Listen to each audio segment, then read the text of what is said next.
Joined by head coach Jake Beverlin. Coach, a 2-0 victory yesterday against Plymouth State after falling 1-0 4 days before.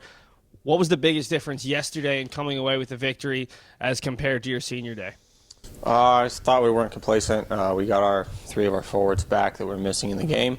When we had our chances, we took them and we finished them.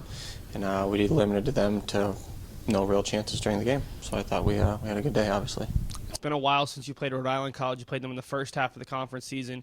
But what were you able to take away from that game, a 2-0 victory in which Rhode Island College was down to 10 men just before the half? Yeah, I mean, we went up 1-0, then they took a red, and then put 11 on 10 for about 50 minutes. We got another one late. That was a long time ago. I mean, they've been on a roll lately. Going into the year, I thought that, selfishly, I thought we were probably the two best teams, us and them, going in the year, and I think it's right where it should be, and then we'll see how it goes on Saturday. You've played Rhode Island College 4 times, 4 one-goal games, 4 games that have involved a red card. How do you have to attack this game in a mental aspect of trying to avoid having somebody sent off? Just got to limit a moment of madness, keep your head cool, and know that you just can't lose your mind in 2 seconds. We had it happen last year in the semifinal. They had a sending off this year. 2 years ago, there were multiple sending offs. I think it's going to be a very good game. There'll be a lot of emotion. You just got to control that and not let it get the best of us. And hopefully we both finish with 11 on 11, and it doesn't pull down to 11 on 10 either way. Rhode Island College has one of the biggest offensive stars in the conference in Coleman Dogby.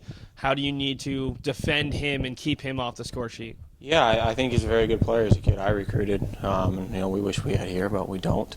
I think we've got to go in, and if we can keep the ball and not get caught in transition with numbers up and leave him isolated 1v1, that's what we'll look to do. Will that happen? I don't know, hopefully. But we've just got to limit their chances to catch us in transition, I think. On the other side, Rhode Island College during this hot streak has played very well defensively. Normally the games are 1-0, 2-1 scores. What do you need to do offensively to come away with that first goal and maybe even put up 2 or 3? I think we got to remain patient. They've got their right back extremely athletic. Their right center back's very athletic. Their left center back is a kid who a bunch of the guys that Bunker Hill played against. He was at our rival when we were at Bunker Hill at Manchester Community College when they started a program. They were very good. And he was there. And I think he's one of the best center backs in the conference. So I think they've got a very good back line. They have a very good goalkeeper. So we're going to have to remain disciplined and not want to do it as individuals. You've talked about having this home field over at BC High as not being as much of a home field advantage. How do you keep the focus and try to keep the thoughts of your 2 losses this year at home to very good teams out of your mind and focus just on playing your game?